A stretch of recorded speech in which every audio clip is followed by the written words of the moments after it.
ನಮಸ್ಕಾರ. ಇವತ್ತು ವಿಶೇಷ ವೋಟ್.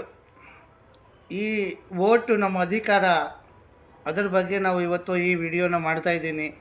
ಸ್ನೇಹಿತರೆ, ಎಲ್ಲರೂ ಈ ವಿಡಿಯೋನ ಸಬ್ಸ್ಕ್ರೈಬ್ ಮಾಡಬೇಕು, ಶೇರ್ ಮಾಡಬೇಕು ಮತ್ತು ಲೈಕು ಮಾಡಬೇಕು. ಆಮೇಲೆ ಎಲ್ಲರಿಗೂ ಈ ವಿಡಿಯೋನ ತುಂಬ ನೀವು ನೀವು ಕಳಿಸ್ಬೇಕು, ನಿಮ್ಮ ಫ್ರೆಂಡ್ಸ್ಗೆ ಕಳಿಸ್ಬೇಕು ಮತ್ತು ವಾಟ್ಸಪ್ಪು, ನಿಮ್ಮ ಫೇಸ್ಬುಕ್ಕಲ್ಲಿ ಕೂಡ ಕಳಿಸಿ. ಯಾಕೆಂದರೆ ಇದು ವಿಶೇಷವಾಗಿ ವಿಚಾರ ಹೇಳ್ತಾ ಇದ್ದೀನಿ. ಭೇದ ಭಾವ ವೋಟರ್ಗೆ ನಮಗೆ ಎಷ್ಟು ಅನ್ಯಾಯ ವೋಟರ್ಸ್ಗೆ ನಮಗೆ ಮಾಡ್ತಾರೆ. ಈ ರಾಜಕೀಯ ಪಕ್ಷದವರು ಯಾವ್ಯಾವ ರೀತಿ ನಮಗೆ ಬಳಸ್ಕೊಳ್ತಾರೆ ಅಂತ ಅದರ ಬಗ್ಗೆ ಒಂದು ವಿಚಾರ ನಾನು ಇವತ್ತು ಹೇಳಬೇಕು ಅಂತ ಈ ವಿಡಿಯೋನ ಮಾಡ್ತಾಯಿದ್ದೀನಿ. ಸ್ನೇಹಿತರೆ, ನನ್ನ ಹೆಸರು ನರೇಶ್ ಭಾಯ್ ಜಾಧವ್. ನಾನು ಯಶವಂತಪುರ ವಿಧಾನಸಭಾ ಕೊಡಗಲಿ ಗ್ರಾಮದಿಂದ ಮಾತಾಡ್ತಾ ಇದ್ದೀನಿ. ಇವತ್ತು ಈ ವೋಟರ್ ಮತ್ತು ವೋಟ್ ಬಗ್ಗೆ ನಾವು ಪಂಚಾಯಿತಿ ವ್ಯಾಪ್ತಿಯಲ್ಲಿ ಇರ್ತೀವಿ. ಈ ನಮ್ಮ ದೇಶ ಸ್ವತಂತ್ರ ಬಂದಾಗಿಂದನೇ ನಾವು ವೋಟು ಹಾಕ್ತಾನೇ ಇದ್ದೀವಿ. ಪಕ್ಷಗಳು ಹುಡ್ತಾನೇ ಇದೆ. ಎಲ್ಲ ಪಕ್ಷಗಳು ಅವರು ವೋಟ್ಗೋಸ್ಕರ ನಮ್ಮ ಹತ್ರ ಬರ್ತಾಯಿರ್ತಾರೆ. ಯಾವಾಗ ನಮಗೆ ಬೇಕಾಗಿರುತ್ತೆ ಆವಾಗ ನಾವು ಅವ್ರ ಹತ್ರ ಹೋಗಬೇಕಾಗತ್ತೆ. ಇದು ಸಹಜ ಇದೆ, ಎಲ್ಲರೂ ನೋಡಿದ್ದೀರಿ, ನಾನು ನೋಡ್ತಾ ಇದ್ದೀನಿ. ಎಲ್ಲ ಇವತ್ತು ಯಂಗ್ ಜನ್ರೇಷನ್ಗೋಸ್ಕರ ಈ ವಿಡಿಯೋನ ನಾನು ಮಾಡ್ತಾಯಿದ್ದೀನಿ. ಯಂಗ್ ಜನ್ರೇಷನ್ ತುಂಬ ತಿಳ್ಕೊಬೇಕಾಗಿರೋದು. ಸಮಯ ಇದ್ದರೆ ತಿಳ್ಕೊಳ್ಳಿ, ಸಮಯ ಇದ್ದರೆ ತುಂಬ ತಿಳ್ಕೊಳ್ಳೋದು ಇರುತ್ತದೆ. ಯಾಕೆಂದರೆ ನಾವು ಒಂದು ಗ್ರಾಮೀಣದಲ್ಲಿ ಇರ್ತೀವಿ. ಸಣ್ಣ ಗ್ರಾಮೀಣದಲ್ಲಿ ನಾವು ಇರ್ತೀವಿ. ಸೊ ನಮಗೆ ಈ ರಾಜಕೀಯ ವ್ಯಕ್ತಿಗಳು ನಮ್ಮ ಪಂಚಾಯಿತಿ ವ್ಯಾಪ್ತಿಯಲ್ಲಿ ಬರೋದು ಯಾವ ರೀತಿ ನಮಗೆ ಬಳಸ್ಕೊಳ್ತಾರೆ ಅಂತ ಅದರ ಬಗ್ಗೆ ಒಂದು 4 ವಿಚಾರ ನಾನು ಹೇಳಬೇಕು. ಯಾವ ರೀತಿ ಅಂದರೆ, ಈಗ ಪಂಚಾಯಿತಿ ರಾಜ್ಯ ಅಂದರೆ ಪಂಚಾಯಿತಿಗೆ ಬರೋದು ನಾವು ವೋಟು ಎಲ್ಲರಿಗೂ ಕೊಡ್ತೀವಿ. ಪಂಚಾಯತಿಗೆ ವೋಟ್ ಕೊಡ್ತೀವಿ. ಜಿಲ್ಲಾ ಪಂಚಾಯತು, ತಾಲೂಕಾ ಪಂಚಾಯತು, ನಗರ ಪಾಲಿಕೆ, ಯಾವ್ಯಾವ ಎಲೆಕ್ಷನ್ಗಳು ಬಂದಾಗ ರಾಜ್ಯಸಭಾ ಎಲೆಕ್ಷನ್ ಬರ್ತೈತೆ, MLA ಎಲೆಕ್ಷನ್ ಬರ್ತೈತೆ. ಪ್ರತಿಯೊಂದು ಎಲೆಕ್ಷನಲ್ಲಿ ಕೂಡ ಪ್ರತಿಯೊಂದು ಹಳ್ಳಿಯವರು ವೋಟ್ ಹಾಕ್ತಾರೆ. ಮತದಾನ ಮಾಡ್ತೀವಿ ನಾವು. ಯಾರು ಮತದಾನ ಮಾಡ್ದಂಗೆ ಇರಲ್ಲ. ಯಾಕಂದರೆ ಇವರು ಮುಂಚೆನೇ ಅಡ್ವರ್ಟೈಸ್ ಮಾಡ್ತಾರೆ, ನಿಮ್ಮ ಮತ ತುಂಬ ಇಂಪಾರ್ಟೆಂಟ್ ಆಗಿರ್ತವೆ, ನಿಮ್ಮ ಮತದಿಂದ ಮತ ಮಾಡಲೇಬೇಕು, ಮತ ಒಂದು ದಾನ ಇದೆ ಅಂತ ಹೇಳ್ಕೊಂಡು ನಮ್ಮ ಹತ್ರ ಈ ಮತದಾನ ತಗೊತಾರೆ.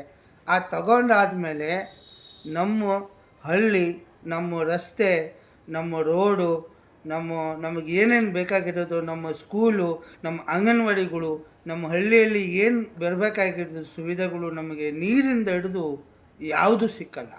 ಇಲ್ಲಿವರೆಗೂ ನಾನು ನೋಡಿದಂಗೆ 1940 ನಮಗೆ ಸ್ವಾತಂತ್ರ್ಯ ಯಾವಾಗ ಸಿಕ್ಕಿದೆ ಆವತ್ತಿಂದ ಇಲ್ಲಿವರೆಗೂ 60-70 ವರ್ಷ ಕಾಂಗ್ರೆಸ್ನವರು ರಾಜ್ಯನ ನಮ್ಮ ದೇಶ ಆಡಿದ್ದಾರೆ. ಈ BJP ಅವರು ಬಂದಂಥ ಎಲ್ಲ ಮುಳುಗಿಸಿದ್ದಾರೆ. ಅವರಂತೂ ಯಾವ ಲಾಯಕ್ಕಿಲ್ಲ, ಅವರು ಯಾವುದು ಕೆಲಸ ಮಾಡೋಕ್ಕೂ ಲಾಯಕ್ಕಿಲ್ಲ. ಅಟ್ಲೀಸ್ಟ್ ಇವರು ಮಾಡಿದ್ದಾರೆ ಅಂದ್ರೂ ಎಲ್ಲಿ ಮಾಡಬೇಕಾಗಿತ್ತು ಅಲ್ಲಿ ಮಾಡಿಲ್ಲ. ಹಳ್ಳಿ ಜನ ವೋಟ್ ಹಾಕಿದ್ರೇ ಒಂದು ತಾಲೂಕಿಗೆ ಗೆಲ್ಲೋದು. ಒಂದು ತಾಲೂಕಿಗೆ ಗೆದ್ದರೆ ಒಬ್ಬ MLA ಗೆಲ್ತಾನೆ. ಆ ತಾಲೂಕದಲ್ಲಿ ಎಷ್ಟು ಹಳ್ಳಿ ಇರುತ್ತೆ. ನೀವು ಬೆಂಗಳೂರಾಗಲಿ, ನಮ್ಮ ಕರ್ನಾಟಕ ಆಗಲಿ, ಮತ್ತು ಯಾವ ರಾಜ್ಯದಲ್ಲಿ ನೀವು ಹೋಗಿ ಪಂಚಾಯಿತಿಯಲ್ಲಿ ಗ್ರಾಮೀಣ ಪ್ರದೇಶದಲ್ಲಿ ಏನೂ ಕೆಲಸ ಮಾಡಿರಲ್ಲ.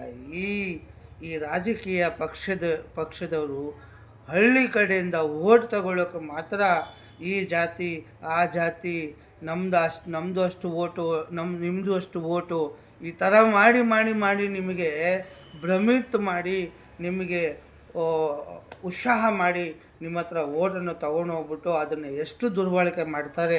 ನಾವು ಇವತ್ತು ಒಬ್ಬ ಹಳ್ಳಿ ಕಡೆ ಏನಾದರೂ ಸಮಸ್ಯೆ ಆಯಿತು ಅಂದರೆ ಅವ್ರದ್ದು ಪಂಚಾಯತಲ್ಲಿ ಕೂಡ ಅವ್ರದ್ದು ಕೆಲಸ ಆಗಲ್ಲ. ಎಷ್ಟೋ ವಿಡಿಯೋಗಳು ನಾವು ದಿನ ನೋಡ್ತೀವಿ.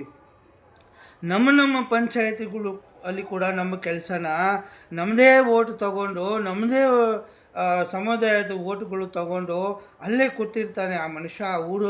ಅವನು ಊರಲ್ಲಿ ಇರೋನು, ಊರವನೇ ಇರ್ತಾನೆ. ನಮ್ಮ ತಾಲೂಕು ಪಂಚಾಯತಿಯಲ್ಲಿ ಆಗಲಿ, ನಮ್ಮ ಗ್ರಾಮ ಪಂಚಾಯತಿ ಆಗಲಿ, ನಮ್ಮ ಜಿಲ್ಲಾ ಪಂಚಾಯತಿ ಆಗಲಿ, ಇಲ್ಲಿ ನಮ್ಮದೇ ಗ್ರಾಮೀಣದಲ್ಲಿ ವ್ಯಕ್ತಿ ಒಬ್ಬ, ನಮ್ಮ ಗ್ರಾಮೀಣವನು ವ್ಯಕ್ತಿ ಒಬ್ಬ ಏನಾದರೂ ಒಂದು ಕೆಲಸ ಮಾಡೋಕ್ಕೆ ಹೋದರೆ ಅವ್ರಿಗೆ 4 ಸತಿ 5 ಸತಿ 10 ಸತಿ ಅವ್ರಿಗೆ ತಿರುಗಿಸ್ತಾ ಇರ್ತಾರೆ. ಇದೆಲ್ಲ ನಾವು ನೋಡ್ತಾ ಇರ್ತೀವಿ. ಎಲ್ಲರಿಗೂ ಗೊತ್ತಿರೋದು ವಿಚಾರ ನಾನು ಹೇಳ್ತಾ ಇರೋದು. ದಿನ ತಿರುಗ್ತೀವಿ, ಇದು ಮಾಡ್ಕೋಬೇಕು, ಅದು ಮಾಡ್ಕೋಬೇಕು, ಇದು ಮಾಡಬೇಕು, ಆದರೆ ಯಾವುದನ್ನು ಮಾಡಿಕೊಡಲ್ಲ. ಇವರು ನಮಗೆ ಇವರು ಇಲ್ಲ, ಸರ್ವರ್ ಇಲ್ಲ, ಡೌನ್ ಮಾಡಬೇಕು, ಡೌನ್ ಮಾಡಬೇಕು ಅಂತ ನಮಗೆ ಕಾರಣ ಹೇಳಿ ಎಷ್ಟೋ ದಿನ ನಮ್ಮದು ವೇಸ್ಟ್ ಮಾಡ್ತಾರೆ. ಆದರೆ ಕೂಡ ನಾವು ಯಾವಾಗೋ ಅವರು ನಮ್ಮ ಬಾಗಿಲಿಗೆ ಓಟ್ ಕೇಳಕ್ಕೆ ಬಂದಾಗ ನಾವು ಅವ್ರನ್ನ ಓಟ್ ಕೊಟ್ಬಿಡ್ತೀವಿ. ಅದಕ್ಕೆ ಇವ್ರು ಏನು ಮಾಡ್ತಾರೆ, ಅವ್ರಿಗೆ ಗೊತ್ತಿದೆ ಇವರು ಓಟ್ ಕೊಡ್ತಾರೆ. ಕೆಲವರು ಜಬರ್ದಸ್ತಿನೂ ತೊಗೊತಾರೆ, ಕೆಲವರು ದುಡ್ಡು ಕೊಟ್ಟು ತೊಗೊತಾರೆ, ಕೆಲವರು ದುಡ್ಡು ತೊಗೊಂಡು ಓಟ್ ಹಾಕ್ತಾರೆ, ಇಲ್ಲಾಂದರೆ ಓಟ್ ಹಾಕೋದಿಲ್ಲ. ಒಂದು ಹಳ್ಳಿಯಲ್ಲಿ ಒಂದು ಹೊಸ ಪಕ್ಷನ ಉತ್ಪತ್ತಿ ಮಾಡಬೇಕಂದ್ರೆ ಎಷ್ಟು ಕಷ್ಟ ಇದೆ. ಯಾಕೆಂದರೆ ಹಳೆ ಪಕ್ಷದಲ್ಲಿ ಅವರು ದುಡ್ಡನ್ನ ಜಿದ್ದಿ ಇರುತ್ತೆ. ಒಬ್ಬ 5,000 ಕೊಡ್ತೀನಿ ಅಂತಾನೆ, ಒಬ್ಬ 10,000 ಕೊಡ್ತೀನಿ ಅಂತಾರೆ. ಈ ಮೋದಿ ಸರ್ಕಾರ ಇವಾಗ ಇನ್ನೂ ಎಷ್ಟು ಕೊಡ್ತಾರೋ ಗೊತ್ತಿಲ್ಲ. ಈ ಬರೋ ಇಲೆಕ್ಷನ್ಗಳಲ್ಲಿ ಅಂತ ನೆನ್ನೆ ನೋಡಿದ್ರೆ ನಿತೀಶ್ ಕುಮಾರ್ಗೇನು ಚೇಂಜ್ ಮಾಡಿ ಹಾಕ್ಬಿಟ್ರು. ಈಗ BJP ಮುಖ್ಯಮಂತ್ರಿ ಅಲ್ಲಿ ರಚನೆ ಮಾಡ್ತಾರೆ, ಸೇಮ್ ಮಹಾರಾಷ್ಟ್ರ ಪರಿಸ್ಥಿತಿ ಮಾಡ್ತಾರೆ. ಆಮೇಲೆ ಈ ನಮ್ಮ ಗ್ರಾಮೀಣ ಪ್ರದೇಶದ ಜನಕ್ಕೆ ಎಷ್ಟು ಮೋಸ ಮಾಡ್ತಾರೆ ಈ ರಾಜಕೀಯ ಗುಂಡಗಳು. ಅಂದರೆ ರಾಜಕೀಯ ಗುಂಡಗಳೇ ಹೇಳಬೇಕು ಇವ್ರಿಗೆ. ಇವರು ನಮ್ಮ ಹತ್ರ ಬಂದು, ನಮ್ಮ ಮನೆ ಬಾಗಿಲಿಗೆ ಬಂದು, ಈ ನಗರ ಪಾಲಿಕೆ ಆಗಲಿ, ಈ ಪಂಚಾಯತಿ ಆಗಲಿ, ಜಿಲ್ಲಾ ಪಂಚಾಯತು, ತಾಲೂಕು ಪಂಚಾಯತು, MLA MP ಮಿನಿಸ್ಟ್ರುಗಳು, ಇವರು ಮುಖ್ಯಮಂತ್ರಿ, ಇವರೆಲ್ಲ ಏನು ಗೆದ್ದ ಮೇಲೆ ಇವ್ರಿಗೆ ಪೊಲೀಸ್ ದಬ್ಬಾಳಿಕೆ. ನಾವು ನೆನ್ನೆ ಕೂಡ BBMP ಮಲ್ಲೇಶ್ವರಂ, ನಮ್ಮ ಬೆಂಗಳೂರು BBMP ಹೆಡ್ ಆಫೀಸ್ಗೆ ನಾವು ಕಮಿಷನರ್ಗೆ ನೆನ್ನೆ ಭೇಟಿ ಆಗೋಕ್ಕೆ ಹೋಗಿದ್ದು ವಿಚಾರ ಹೇಳೋಕ್ಕೆ ಅಂತ. ಅಲ್ಲಿ ಕೂಡ ಟೋಕನ್ ಸಿಸ್ಟಮ್ಮು, ಭೇಟಿ ಆಗೋಕ್ಕೆ, ಮಾತಾಡೋಕ್ಕೆ ಎಲ್ಲ ಸಮಯ ಏನು ನಮಗೆ ಯಾವುದು. ಒಂದು ಸತಿ ನೀವು ಗೆದ್ದ ಮೇಲೆ ನಾವು ಯಾರು, ಅವ್ರು ಯಾರು ಅಂತಾನೆ ಅವ್ರ ಮೈಂಡಲ್ಲಿ ಇರುತ್ತೆ ಹೊತ್ತು. ಅವರು ಯಾವತ್ತೂ ನಿಮಗೆ ನೇರವಾಗಿ ಭೇಟಿ ಮಾಡಲ್ಲ, ಅವರು ನೇರವಾಗಿ ನಿಮಗೆ ಕೆಲಸ ಮಾಡಲ್ಲ. ನೀವು ಇರೋ ಪರಿಸ್ಥಿತಿಗಳಿಗೆ ಅವರು ಯಾವತ್ತೂ 5 ವರ್ಷ ನಿಮಗೆ ಅವರು ಆಟ ಆಡಿಸ್ಬಿಡ್ತಾರೆ. ಅವ್ರ ಹತ್ರ ಹೋಗಿ ನೀವು ಮಾತಾಡೋಕ್ಕಾಗಲ್ಲ.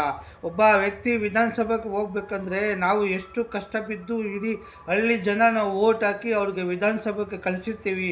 ಅದೇ ವಿಧಾನಸಭೆಯಲ್ಲಿ ನಾವು ಸಾಮಾನ್ಯ ಜನ ಹೋಗ್ಬೇಕಂದ್ರೆ ಪಾಸ್ ತೊಗೋಬೇಕು. ಏನಕ್ಕೆ ಹೋಗ್ತೀರಾ, ಯಾರ ಹತ್ರ ಹೋಗ್ತೀರಾ, ಯಾವ ಫ್ಲೋರಲ್ಲಿ ಹೋಗ್ತೀರಾ, ಯಾವ ಆಫೀಸಿಗೆ ಹೋಗ್ತೀರಾ, ಏನಕ್ಕೆ ಹೋಗ್ತೀರಾ, ಏನು ಕೆಲಸ ಇದೆ ನಿಮಗೆ, ಯಾರು ಭೇಟಿ ಆಗಬೇಕು, ಅವ್ರ ಹೆಸರು ಹೇಳಬೇಕು, ಆಧಾರ್ ಕಾರ್ಡ್ ತೋರಿಸ್ಬೇಕು, ವಗೇರೆ ಇದೆಲ್ಲ ನೋಡ್ತೀರಾ ನೀವು. ಈ ಹಳ್ಳಿ ಜನಕ್ಕೆ ಮತ್ತು ನಮ್ಮ ಗ್ರಾಮೀಣ ಪ್ರದೇಶದ ಜನಕ್ಕೆ ಈ ಪರಿಸ್ಥಿತಿ. ಆಮೇಲೆ ಏನಾದರೂ ನಮಗೆ ಕೆಲಸ ಆಗಬೇಕಂದ್ರೆ, ನಮ್ಮ ಮಕ್ಕಳಿಗೆ ಏನಾದರೂ ನೌಕರಿ ಸಿಗಬೇಕಾದ್ರೆ, ನಮಗೇನಾದರೂ ಕೆಲಸ ಸಿಗಬೇಕಾದ್ರೆ, ನಾವು ಏನೋ ಉದ್ಯೋಗ ಮಾಡಬೇಕು ಅಂದರೆ ಇವರು ಏನು ಮಾಡ್ತಾರೆ ಅಂದರೆ ಯಾವುದೂ ಮಾಡಲ್ಲ. ಆಮೇಲೆ ಅದಕ್ಕೋಸ್ಕರ ಅಂತ ಒಂದು ಫ್ರೀಡಮ್ ಪಾರ್ಕ್ ಮಾಡಿದ್ದಾರೆ. ಆಮೇಲೆ ಡೆಲ್ಲಿಯಲ್ಲಿ ಒಂದು ಜಂತರ್ ಮಂತರ್ ಮಾಡಿದ್ದಾರೆ. ನಾವು ಅಲ್ಲಿ ಹೋಗ್ತಾ ಇರಬೇಕು, ನಾವು ಪೊಲೀಸ್ ವಧೆ ತಿಂತಾ ಇರಬೇಕು, ಪೊಲೀಸ್ ನಮಗೆ ಲಾಠಿ ಚಾರ್ಜ್ ಮಾಡ್ತಾ ಇರ್ತಾರೆ, ಇಲ್ಲ ನೀರು ಹೊಡಿತಾರೆ, ಇಲ್ಲ ಆ ಬಸ್ಸಲ್ಲಿ ತುಂಬ್ಕೊಂಡು ಹೋಗ್ತಾರೆ, ಸಂಜೆವರೆಗೂ ಮಡಗ್ತಾರೆ. ಈ ರೀತಿ ಇಡೀ ದೇಶದ ಪರಿಸ್ಥಿತಿ ಬಗ್ಗೆ ಇದು ಒಂದು ವಿಡಿಯೋನ ತಿಳ್ಕೊಳ್ಳಿ ಜನರೇ.